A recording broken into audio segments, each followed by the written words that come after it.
There were moments when I would look at this as we uncovered more and more, and there are often those statements of the dead were so thick I couldn't walk without stepping on someone.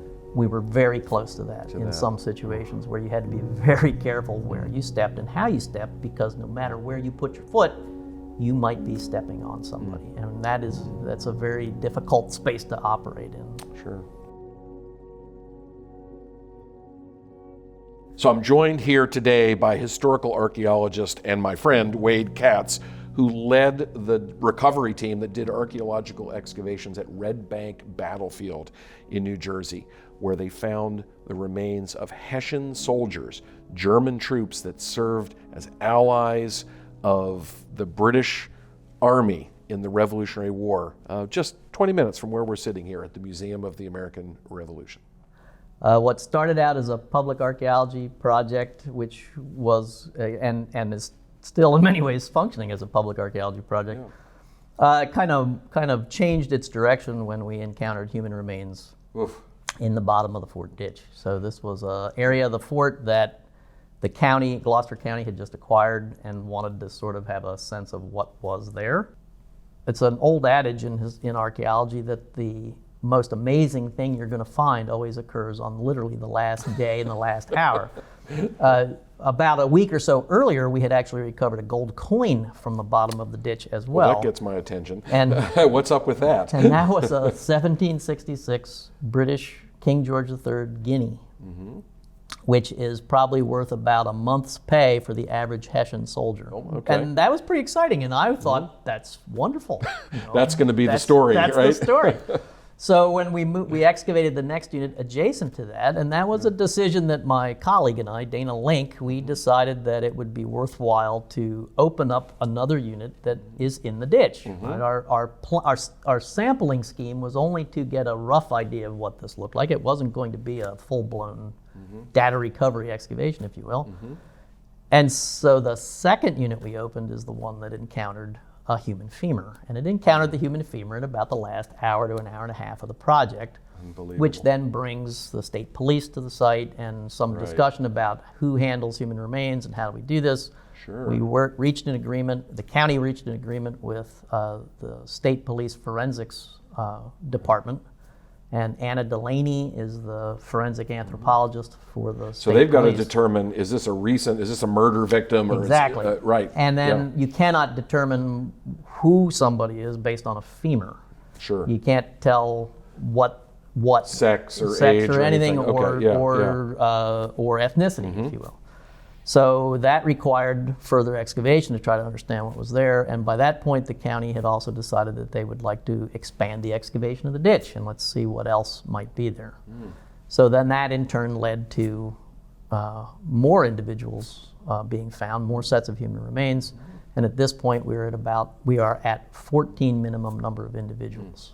Now, can you describe the way these remains were arranged? This was not sort of like graves that had been dug like a cemetery, et cetera. Like, what does it tell you about the circumstances of this interment and maybe how it's connected to the battle, and even deciding who this was? You know, who do these people represent? So the base of the ditch, we found the exterior portion of the wall of the fort, which is what we had been intending to find, and the slope of that. This is on the enemy side, so to speak. No, this would be on the interior side. This would be the interior side of the wall, so the wall would be above where what we defenders found. would be. The defenders would be above it. Gotcha. And it's on a slope, very steep slope, and then the ditch is at the base is about 13 feet across, and it's a trapezoidal shape. In that space, that's where the human remains have been found. In some cases, it looks as if bodies had been rolled down the wall from above, because they have they seem to at this point, and we were only just out of the field and analyzing, but what we're seeing in the field suggests that they were rolled down the wall and in some cases are stacking up on top of each other. Keep in mind that we've only opened up the space 10 feet wide. Sure. So I can't tell you what's going on either side of that, but I can tell you what's going on here. So this is a group that looks like they may have been rolled down the wall. But then next to them are a series of long bones, leg bones, if you will, that are laid perpendicular to the wall. They don't appear to have been rolled down the wall. And then adjacent to them are the femurs that we identified, which are also perpendicular to the wall. And then off to the far side of the ditch are other elements, commingled or dismembered elements, if you will, which also don't appear to have been rolled down the wall. So there seems to have been both kind of immediate moving people from inside the fort down, but then some more purposeful placement of body parts in the bottom of the ditch. So maybe the gathering of remains in that. In that particular And now, area. is it something about the remains or something about associated artifacts that lead you to feeling these are the attackers, for instance, rather than defenders who may have died during the action? Yeah, that's a good question. So what we have are in several instances, we actually have musket balls in close proximity to or in almost direct association with the bone. One of the individuals that was rolled down the wall had a musket ball in his lower back, down around where his pelvis would be. He had a lead canister shot in the middle of his back where his vertebra should have been, and he had an iron grape shot in his left arm that he was laying on top of. And then adjacent to him was an individual who had been hit twice in his knee with musket balls, once in his midsection by a musket ball and once by, I think, another musket ball in one of his arms. So we're seeing individuals who were hit by multiple shot. These are not garrison defenders, I think, because the garrison defenders would have been treated differently than the assault force. They would not be buried in the trench like this. In fact, 1904, there's reference to a recovery of what is referred to in the newspaper at that time as patriot bones from a different section of the fortification, which is not in the ditch area. Gotcha. The definition and why they're called patriot bones, I cannot tell you, but somebody identified them as patriots and not Hessians. Another object that actually was on loan for about 5 years to the museum here just recently went back to its owner out in the Midwest who missed it, but is a powder horn actually that was engraved by or for one of those defenders, one of those Rhode Island defenders, John Burlingame. And I know it's a very graphic depiction of the Hessian attackers. I mean, showing dismembered soldiers, missing arms and legs, and the American defenders have to come out and sort of clean up the battlefield and deal with these hundreds of dead soldiers who are scattered about. So I'd like you to talk just for a moment about, as an archaeologist, how human remains, the discovery of human remains sort of changes maybe the way you are working, the sensitivity. I know when the press release happened and press are invited, I think in the old days you would have you'd have been seeing skeletal remains there on display. You all took a different approach to that. And that's sort of like dark tourism, dark heritage, and it's that's not really necessary. My sense is, had we released an image that showed a set of skeletal remains, and even if the caption indicated that archaeologists are carefully working on this and treating these bodies with dignity and respect, that is not what the common public is going to see. They're going to see the skeleton. They're not going to read the caption, and it will be the excitement of the body. We are doing our best to always treat these with dignity and respect. These men went into this ditch in 245 years ago with no sense of recognition of their humanity. And if we're able to do that as we finish this project, I will be very happy. It's a privilege to work on these, is kind of how I think about this. And with that privilege comes the responsibility to handle this as well as we possibly can and reinter these bodies in a space that's suitable. That hasn't been determined yet where that will be. But to do it in a way that they do get some recognition of who they were. And in many ways, these are men who disappeared 245 years ago, and we have totally forgotten that they were there. People come to the park at Gloucester County now, and they're there to enjoy the park. It's a nice spot to walk. You can watch the airplanes land. They can play Pokemon Go. They do all these things.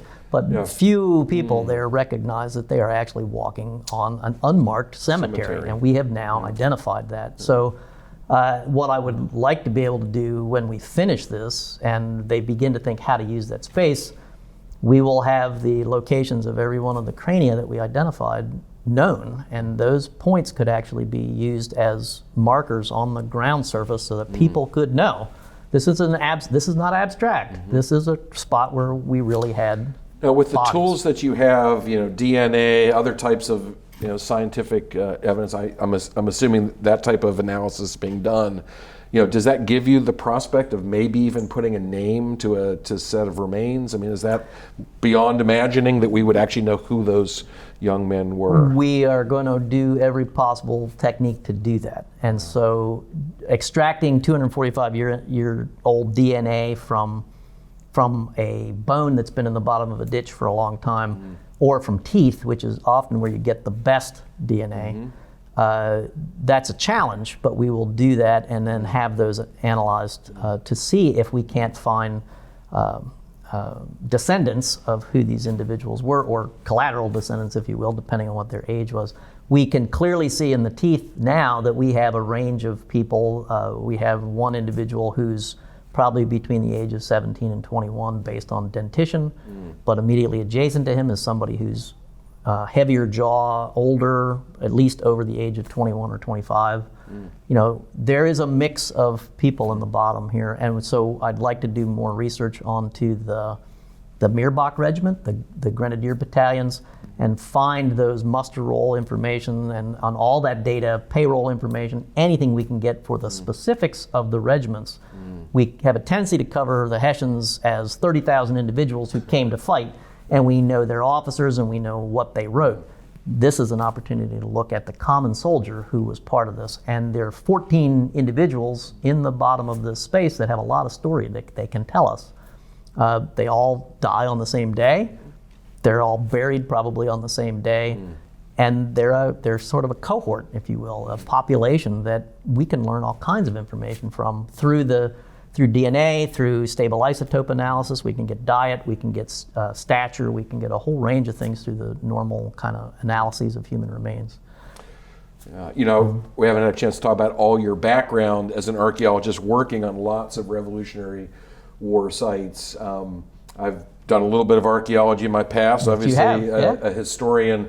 I have to say, visiting the site while it was open, seeing those remains, I'd be hard-pressed to think of a moment in my professional life when I really felt the presence of the past so acutely at that moment. And I'm just curious, how that fits into your various, all the work that you've done. I've been working projects not exactly like this, but in cultural resource management, historical archaeology for about a little over 40 years, and this is probably in those top 5 projects that I've ever done. It was very sobering to be in the bottom of that hole. And if you recognize, when you're working meticulously on trying to uncover the bone and learn what you have, it's one thing because you're very tightly focused on that space. But every now and then you stand back up and look down at that unit and the excavation area, and you realize what is in the bottom of the hole, and it can be very sobering. So let's, for our viewers who do not know about the Philadelphia campaign, let's zoom out for just a moment. Okay. If you are flying into Philadelphia International Airport and approaching from the north, if you look out the left side of the plane, you will look down just as you're about to hit the runway, and you will see the trace of a fort. And this, of course, is Fort Mifflin. Fort Mifflin, yes. And directly across the river from what's now Philadelphia Airport is Red Bank, the site of Red Bank, New Jersey. And Fort Mercer. Right. So tell us a little bit about why are these two forts located at that particular place. The apocryphal funny story is that visitors to Fort Mifflin always ask why they built the fort so close to the airport. But of course the fort goes much farther back than that. In fact, the fort was on an island called Mud Island. It was sometimes referred to as Mud Fort. It had different names in the period. Mercer on the New Jersey side and Mifflin on the Pennsylvania side were the principal defense points for the city of Philadelphia. I know these forts and these defenses were put in place by Revolutionary forces anticipating that the British might try to capture Philadelphia, which Yeah. they in fact do they not? They do. And so in late September, the city of Philadelphia is captured. The British Army is occupying what was at that point then the capital of the United States. But the forts are still being held, and the Navy is still in being, and the Royal Navy is prevented from getting up to supply the British forces that are now, or the Crown forces that are now sitting in the city. So an expedition is proposed, led by Count Emil von Donop, and it's a Hessian brigade, almost completely a Hessian brigade. These guys, in other These words. gentlemen here, yes. And grenadiers, which is what this individual is. Gotcha. There's also a musketeer regiment, the Mirbach regiment, that is attached. And so there are 3 grenadier battalions, the musketeer battalion, and a detachment of the Jaeger Corps with some Royal Artillery. So about 2,000 men, is that? About 2,300 men 2,300 men, overall okay. in the Yeah. expedition. About 1,400 of those 2,300 take part in the actual assault. Gotcha. So these are mostly young men recruited from different principalities in Germany. They are hired by King George III to come and fight to put down the rebellion. They have their own line in the Declaration of Independence, right, as one of the grievances. Yes. And Yes, and the Hessian forces are considered to be one of the more professional armies at the time in Europe, and so having them as your auxiliaries is a real bonus to the Crown forces, the British forces. And I'll point out this figure who's beside us here is based on a real soldier, young soldier named Johannes Räuber in the Rahl Regiment, and he was eventually captured the year before in the American assault at the Battle of Trenton. Okay. Was a prisoner at the time of the battle, but he would have served under von Donop, right? Von Donop, So yeah. von Donop, I think it's interesting and important for the story of Fort Mercer that von Donop had lost Trenton and was looking to recover Redeem himself. redeem yes. himself through this assault. So the assault happens on October 22nd, 1777. Yes. So the British have been about a month, almost a month, occupying Philadelphia. The Hessian troops under von Donop march down. They're very confident. If I recall, von Donop said something like, "This will be named Fort von Donop, or I shall die," or something like this. And von Donop does summon the garrison to surrender and tells them that there will be no quarter if you don't. Yeah. And Christopher Green basically says, fine. In the section that we have been doing work in, because of that abandoned portion of the fort, when the Hessians first hit this section, they go across that space and over the wall and think they have taken the fort. Capturing the fort, okay. And then once they Yep. get inside this, they find out that there's a second wall that has been constructed, and they are being fired upon by an interior wall that they had no knowledge of, and the Pennsylvania naval vessels are firing into their right flank and rear, so that they're being hit by a number of directions in the firing. The fighting inside this space lasts for about 45 minutes, and the Hessians are driven back. They never get into the main portion of the fort. In some situations, there are Hessian soldiers who get as far as the ditch, but cannot either go forward or go back. And so they are captured later that evening. They surrender and they're captured. The casualty rate is horrendous for the assault force. It's about 24 to 28%. Sure. So for our viewers, I know first of all, Red Bank Battlefield is a public park. It's a place that you can visit. I mean, there's all the more reason to, I think, go and learn more about the story. I wanted to just plug a couple of books here. First of all, Dr. Friederike Bayer's book on the Hessians, which has just come out. It's Yes. the result of decades of research in lots of primary sources, unpublished sources from archives in Germany. That's just an incredible read, and really to feel the humanity and the experience of these soldiers who have, I think, so often been just demonized in American Right. history, but this really helps to recover their humanity. Also, our good friend Tom McGuire. McGuire Yep. wrote this wonderful 2-volume set of books on the Philadelphia campaign, and volume 2 in here when he specifically talks about the fighting on the Delaware, the siege of Fort Mifflin and Red Bank. Yep. Very, I think, very stirring, evocative narrative there. And those were my go-to books when this news was breaking, when I wanted to refresh my memory about what happened. But hopefully this got some folks interested in reading a little bit more and getting out and visiting the sites. Always start at the Museum of the American Revolution. Here you can learn about who these Hessian soldiers were. So Wade Katz, thank you for joining me. You're always welcome here. Thanks, Scott. It was my pleasure. Thank you.